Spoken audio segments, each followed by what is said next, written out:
Hi everyone. Dasara holidays అందరూ చాలా బాగా ఎంజాయ్ చేసినట్టున్నారు. నేను కూడా అలాగే మా అన్నయ్యకి హాలిడేస్ ఇచ్చారు కదా, ఊరు వెళ్దాము, బాగా ఎంజాయ్ చేద్దాము అని చెప్పి అనుకున్నాము. 3 days విజయవాడలోనే ఉన్నాము. ఇంకా తర్వాత తెనాలి అయితే వెళ్ళాము, అమ్మమ్మ వాళ్ళ ఊరు. అక్కడికి వెళ్ళిన వెంటనే నాకు ఫీవర్ స్టార్ట్ అయింది. ఇంకా జ్వరం వచ్చి 5 రోజులు అవుతున్నా కానీ తగ్గకపోయేసరికి మళ్ళీ బ్లడ్ టెస్టులు చేసేసరికి వైరల్ ఫీవర్ అని చెప్పి తెలిసింది. బ్లడ్ టెస్టులు చేసేసరికి ఇంకా చేతికి క్యాన్లా వేసి ఇంజక్షన్లు అయితే చేస్తున్నారు. ఇంకా అలాగే హాలిడేస్ అన్నీ అయిపోయాయి. హాలిడేస్ అయిపోయినా కానీ నాకైతే ఫీవర్ కంట్రోల్ అవ్వలేదు. అలాగే కొంచెం నీరసంగా కూడా ఉంది. నా వల్ల అయితే అన్నయ్య కూడా పాపం స్కూల్కి అబ్సెంట్ పెట్టాల్సి వచ్చింది 5 days. ఇంకా స్కూల్ వాళ్ళేమో అన్నయ్యకి కాల్స్ మీద కాల్స్ చేస్తున్నారు, కెవిన్ పంపించండి అని చెప్పి.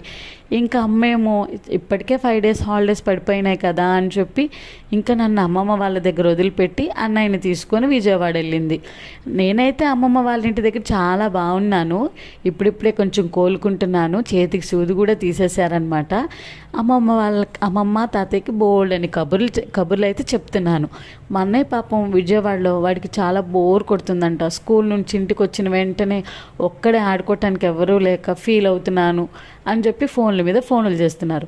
నాకేమో ఇక్కడ నుంచి వెళ్ళబుద్ధి కావట్లేదు. ఇక్కడైతే అందరూ ఉంటారు, అక్కడికి వెళ్ళిన దగ్గర నుంచి ఒంటరిగా ఉండాలి, అయ్యో అనిపిస్తుంది. కానీ ఒక 4 రోజులు అమ్మమ్మ వాళ్ళ ఊర్లోనే ఉండి వెళ్దాంలే అని చెప్పి నేను అనుకుంటున్నాను. ఫైనల్లీ నేను చూసారా నా మొహం ఎలా అయిపోయిందో, జ్వరం వల్ల చాలా చిక్కిపోయాను కదా. సర్లే మరి ఉంటాను, బాయ్ బాయ్.